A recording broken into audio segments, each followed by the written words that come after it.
Bonjour à toutes et à tous et bienvenue pour cette nouvelle vidéo. J'espère que vous n'avez pas trop chaud puisque apparemment en France une deuxième canicule approche.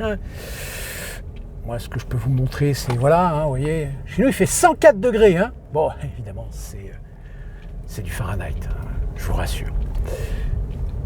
Alors j'en ai parlé un petit peu dans la précédente vidéo, là je vais en parler un peu plus parce que ça devient véritablement quelque chose de très symptomatique de la défaillance même, de le dysfonctionnement même, à la fois structurel, institutionnel et je dirais même moral. On va revenir sur ce gosse-là de 14 ans qui se fait appeler le Douane, qui s'appelle Assam, et comme je vous l'avais dit en précédente vidéo, il avait déjà été interpellé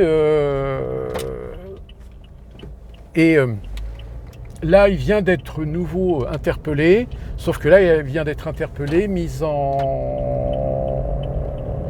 garde à vue, parce qu'il y a eu des plaintes, finalement, des plaintes pour vol, des plaintes pour racket et des plaintes pour extorsion. Alors, évidemment, pour remettre les choses dans le contexte, ce gamin un compte TikTok, et comme beaucoup de jeunes de son âge, il essaye de faire ce que certains font depuis des années, c'est-à-dire ils essayent de faire le buzz en faisant des conneries.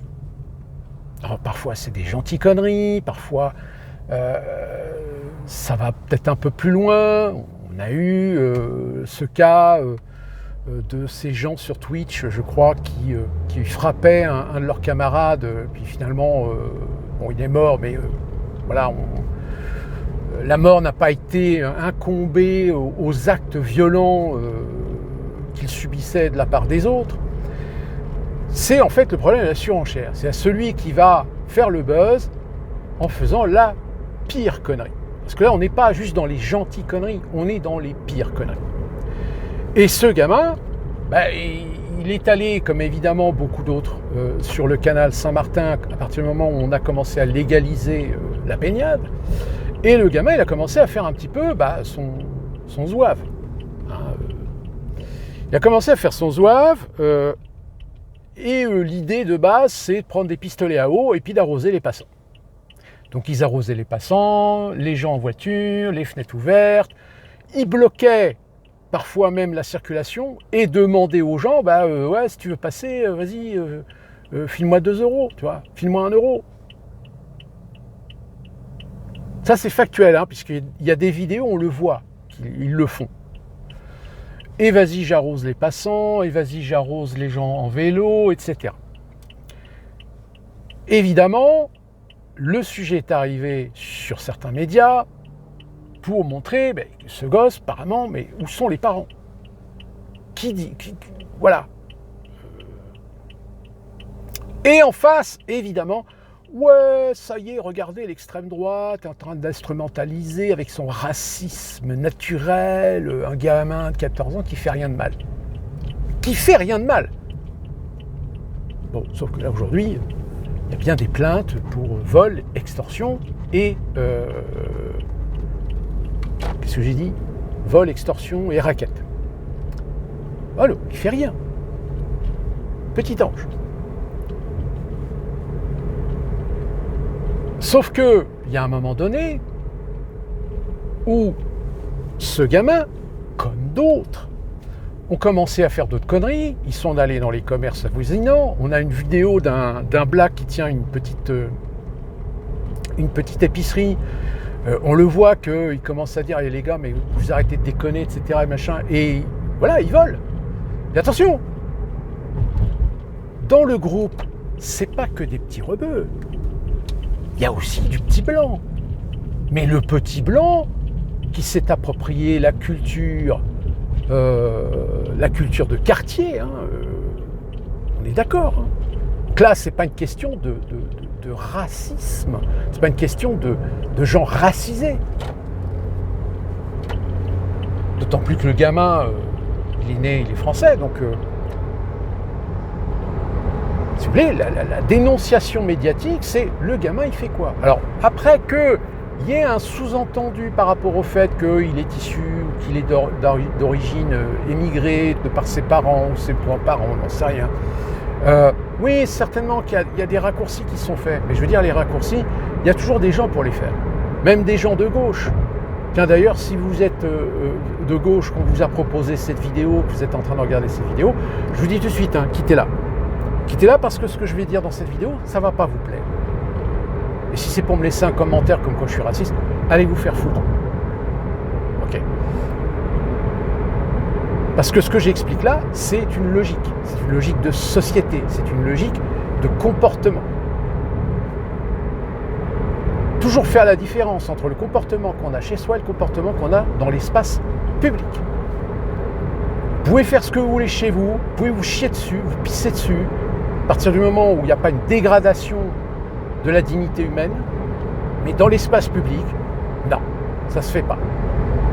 C'est comme cette vidéo là de ce black qui se met à se branler sur une plage. Donc évidemment, il y a des gens qui ont commencé à pas être d'accord, commencé à vouloir un petit peu le corriger. Vous avez une nana, une blanche, qui ont dit non, stop, arrêtez, est-ce que tu vas bien, etc. Bon, oui, je sais, la violence ne résout rien. On est d'accord. Sauf que, aujourd'hui, ce gamin, il a 14 ans, il est mineur. Donc, qui doit assumer? C'est les parents. Ce sont les parents. Sauf que les parents, apparemment, on a eu le père qui a même cédé des droits pour pouvoir filmer son gosse sans être obligé de le flouter. Bon, je pense ne pas me tromper en disant que le gamin, de toute façon, il va être retiré aux parents, il va être placé. Voilà, c'est ce qui lui pend au nez, puisque les parents, de toute façon, ont l'air complètement dépassés, n'ont plus aucune autorité sur lui. Donc, vous savez, surtout en ce moment avec ce qui se passe, ce qui a été révélé là sur les scandales, des mauvais traitements de la part des organismes de placement, etc. Enfin, c'est un autre sujet. Eh bien, vous avez les parents. Donc, les parents ont contacté. Bon, déjà, va me faire croire qu'ils ont contacté. En réalité, je pense qu'il y a des gens de la LFI qui ont approché les parents et qui leur ont monté le bourrichon et qui se sont mis sous protection d'une avocate. Une avocate qui ne gagne pas que 4 000 € net par mois, mais qui a aussi la réputation d'être une militante d'extrême gauche. Là encore, on est quand même censé se poser le problème. Comment est-ce qu'une avocate peut-elle traiter des problèmes en étant indépendamment de ses positions politiques, en étant en abstraction de ses convictions politiques? Là déjà, il y a un autre problème.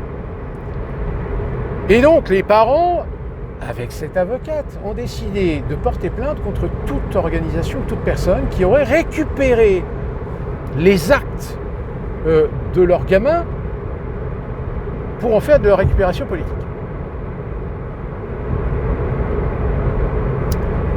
Alors déjà, moi je pose la question, je dis mais excusez-moi madame l'avocate, vous savez que le gamin là, il va devoir répondre de plusieurs plaintes. Donc c'est d'abord ça qu'il va falloir que vous occupiez. Pas de porter plainte contre des médias parce que les médias l'ont filmé, l'ont interrogé, ont montré ses conneries, etc. D'autant plus que le gamin a un compte TikTok et donc il publie sur TikTok et donc tout ce qu'il publie devient public. Il n'y a pas une question de droit d'auteur. Contrairement à la nénette là, qui vient de faire sauter la chaîne pour 7 jours de Tatiana Ventos parce qu'elle a fait une vidéo sur le Hellfest et qu'elle critiquait que le fait que le Hellfest était de plus en plus récupéré par des influenceurs de gauche. Donc elle a pris l'exemple d'une autre influenceuse, sauf que l'influenceuse, elle n'a pas aimé. Et comme l'autre, elle a pris des extraits, donc l'autre, elle a porté plainte contre YouTube pour usage sans autorisation, blablabla, etc. Enfin bon, bloqué 7 jours. Bon, 7 jours, ça va, elle n'est pas shadowban définitive. Mais vous voyez, quand je vous ai dit que de toute façon ça allait aller de pire en pire, que tous les coups vont être permis, et bien là, le cas de ce gamin, tous les coups sont permis. Là, on est en train de lire des trucs mais complètement hallucinants. Alors, les outils de comparaison. Alors, j'en ai vu un. Il a comparé Assam à Rémi Gaillard. Et, vous savez, ce Toulousain qui faisait ses conneries sur Internet, mais moi, je lui ai répondu. J'ai dit, oui, sauf que Rémi Gaillard, quand il faisait ses conneries, déjà, parfois, c'était drôle, mais ça durait 5 minutes. Il faisait pas ça tous les jours. Toujours la même rengaine. Et en plus de ça, Rémi Gaillard, il n'a jamais insulté qui que ce soit. Parce qu'on a vu des vidéos du gamin qui était en train de traiter des gens d'enculés, de fils de pute, de fachos, enfin de tous les noms. C'est de l'insulte. Donc c'est un manque de respect. C'est une forme d'impolitesse. Or, Rémi Gaillard, à part s'amuser de certaines personnes, j'ai pas souvenir qu'il ait insulté ou légitimé de faire sa connerie derrière des gens qui, eux, n'étaient pas d'accord avec ce qu'il faisait. Et même des fois, il s'est pris des coups de pied, il s'est pris des baffes, etc. Il y a des gens qui en sont venus aux mains.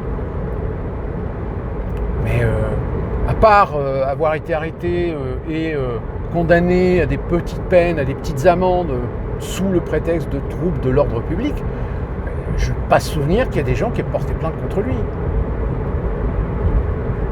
J'ai pas souvenir que Rémi Gaillard, il ait volé des objets, qu'il ait volé des choses, qu'il ait détérioré des choses.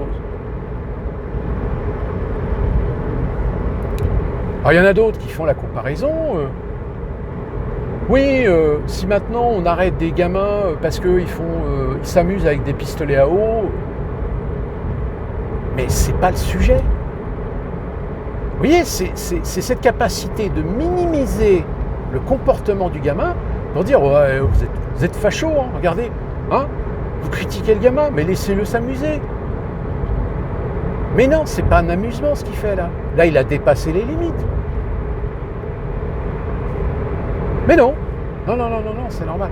Ben, c'est normal qu'ils réagissent comme ça, les gens, parce que le gamin, oui, c'est un rebeu, qu'il a un comportement où il est complètement en roue libre, qu'il est insultant, qu'il est effronté, même devant l'autorité, etc. Donc, à un moment donné, le lien parental, culturel, ethnique, forcément qu'il y en a qui font le raccourci. Je veux dire, tu tends le bâton pour te faire taper dessus. Mais alors là, ce que c'est génial, c'est que, encore une fois, on a des gens de gauche qui parlent de récupération. La récupération politique est lamentable. La récupération politique de l'extrême droite est minable. Alors, moi, je vais vous expliquer un truc, c'est que là, apparemment, je ne sais plus, c'est à Lyon, il y a un black qui s'est fait lyncher par des blancs. Alors, on ne connaît pas trop le contexte, pourquoi, comment, etc. Mais là, évidemment, vu black à terre, blanc qui tape le black, raciste, extrême droite, ça y est, facho, là, tous les liens vont y passer. Vous allez, là, peut-être, je ne sais pas si là, c'est en train de monter en température, mais je pense que vous allez en entendre parler assez rapidement. On n'a pas le contexte. On ne sait rien. Bon, ok. Que des mecs se mettent à plusieurs à taper un black, le black il est à terre, inconscient, c'est pas bien. C'est violent, c'est condamnable. Mais qui va instrumentaliser cet événement pour en faire des conclusions et en faire des raccourcis? Heureusement, le mec il n'est pas mort, il est resté inconscient, il était blessé, etc. Mais vous savez, là actuellement les gauchistes, ils essaient de trouver le contrepoids de ce qui s'est passé avec Quentin. C'est-à-dire qu'ils attendent que soit un rebeu ou un black se fasse tuer par des blancs pour relancer la machine à sous.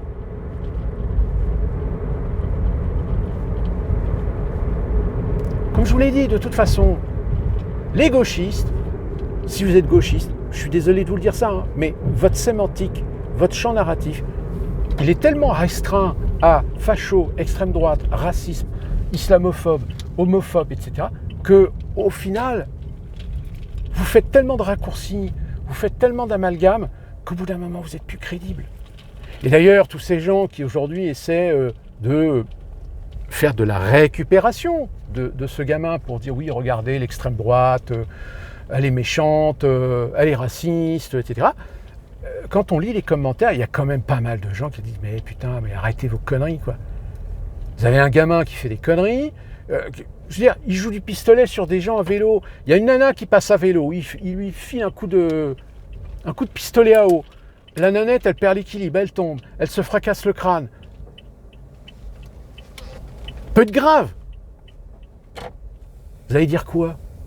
Vous allez dire que la nana, elle n'avait pas à passer par là? Pour justifier et légitimer que le gamin, il y est pour rien. Et c'est ça que je vous le dis très sincèrement, si vous êtes de gauche, que vous êtes un militant éléphiste, allez-y, continuez. Continuez à prendre les gens pour des cons. Continuez votre champ narratif à toujours traiter tout le monde de facho et d'extrême droite. Parce qu'on met les sujets sur la table. Parce qu'on met des réalités sur la table. Et qu'on dit non, c'est pas normal. Ce ne sont pas des comportements normaux. Ce ne sont pas des comportements sociables. Ce ne sont pas des comportements qui respectent autrui, qui respectent l'espace public, qui respectent la collectivité. Parce que c'est ça que vous protégez. En plus, si c'est des gens racisés, alors là, vous leur donnez le bon Dieu sans confession. C'est open bar. Pourquoi? Parce que toute personne qui va critiquer, toute personne qui va dire « ouais, mais c'est pas normal qu'il fasse ci, c'est pas normal qu'il fasse ça, c'est pas normal qu'il se comporte comme ci. » Oh, de toute façon, t'es raciste, t'es facho. Il y a un moment donné où c'est ridicule. Il y a un moment où c'est tellement infantile que plus personne n'a envie de vous écouter, plus personne n'a envie de vous prendre au sérieux. Et comme je vous le dis, heureusement, on voit les commentaires sur ce genre de tweet, les commentaires sur ce genre de sujet. Mais vous vous faites allumer. Il y en a même aujourd'hui, maintenant, quand ils font un tweet avec ce genre de sujet, ils bloquent les commentaires. Parce qu'ils savent qu'ils ne sont pas dans le réel. Ils savent qu'ils sont caricaturaux. Ils savent qu'ils sont en train de faire du raccourci. Ils sont en plein dans la caricature. Donc, non, ce gamin de 14 ans, depuis le temps qu'il est sur le canal Saint-Martin, toutes les vidéos qu'il fait pour son compte TikTok démontrent que le gamin est no limites. Et que des no limites, il y a un moment donné où il y a le drame. Et une fois que le drame a lieu, ah ouais, mais bon, si on avait su. Ben, c'est pour ça qu'on fait de la prévention. C'est pour ça qu'on parle de raison gardée. C'est pour ça qu'on applique la mesure de précaution. Quand un individu commence à être un petit peu trop à l'aise à faire des conneries, la mesure de précaution, c'est stop, on arrête. Et d'ailleurs, il y a certains jeunes qui le côtoient, qui le savent, qui le connaissent. Ils le disent. Ils disent, ouais, c'est vrai qu'il y a des fois, il va trop loin. Donc si déjà vous avez des gamins qui sont un peu plus vieux que lui, qui reconnaissent qu'il est en roue libre, qu'il fait n'importe quoi, c'est bien la démonstration que c'est pas de la manipulation ou de la récupération d'extrême droite, c'est que c'est un sujet. C'est un jeune, comme il en existe aujourd'hui, qui sont pas cadrés, qui n'ont pas reçu une éducation digne de ce nom, et que par conséquent, ils font des conneries. Alors peut-être c'est des conneries que certains considèrent, ouais, mais c'est pas méchant ce qu'il fait. Mais le problème, c'est que c'est jamais méchant. Jusqu'au moment où ça dérape. Jusqu'au moment où il y a l'accident, le drame. Mais ceci dit, quand vous en avez qui victimisent systématiquement des gamins qui font des conneries, ou Naël, Naël il a fait des conneries, Naël il joue au con. Bon, sauf qu'un jour il a perdu, il s'est fait tirer dessus. Alors après il y en a certains, oui, donc ça veut dire que tu légitimes. Je ne légitime rien. Je dis simplement c'est que dans la vie, il y a des situations que vous ne pouvez pas contrôler. Et que ça peut déraper, ça peut partir en couille. en 30 secondes, même pas, en un dixième de seconde. Et une fois que la connerie elle est faite, oh merde, eh ouais, ta responsabilité, là, elle est engagée. Et pour ça, il faudrait déjà qu'on ait des gens qui soient responsables. Il faudrait qu'on ait des gens qui soient matures. Il faudrait déjà des gens qui aient reçu une éducation ou certaines valeurs ou certains principes de vie en société. Ce qui, aujourd'hui, il y a débat.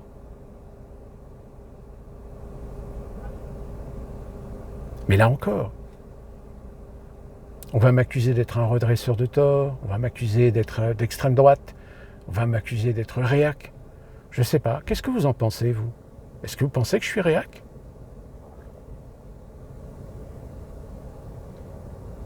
On verra bien. On verra bien les commentaires qui seront laissés sur cette vidéo, si tant est que l'algorithme YouTube fasse des propositions à des gens qui n'ont pas connaissance de cette chaîne et qui sont peut-être des gens particulièrement d'extrême gauche.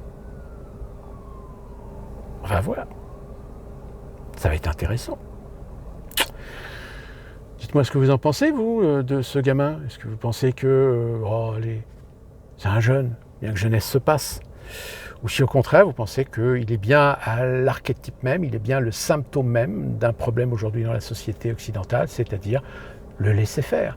Le laisser-faire par pur esprit consumériste, la satisfaction des plaisirs, la satisfaction du désir, parce que c'est que comme ça qu'on peut créer une société de consommation, et non pas une société avec des gens qui, à un moment donné, savent faire la part des choses, savent savoir à quel moment il faut s'arrêter.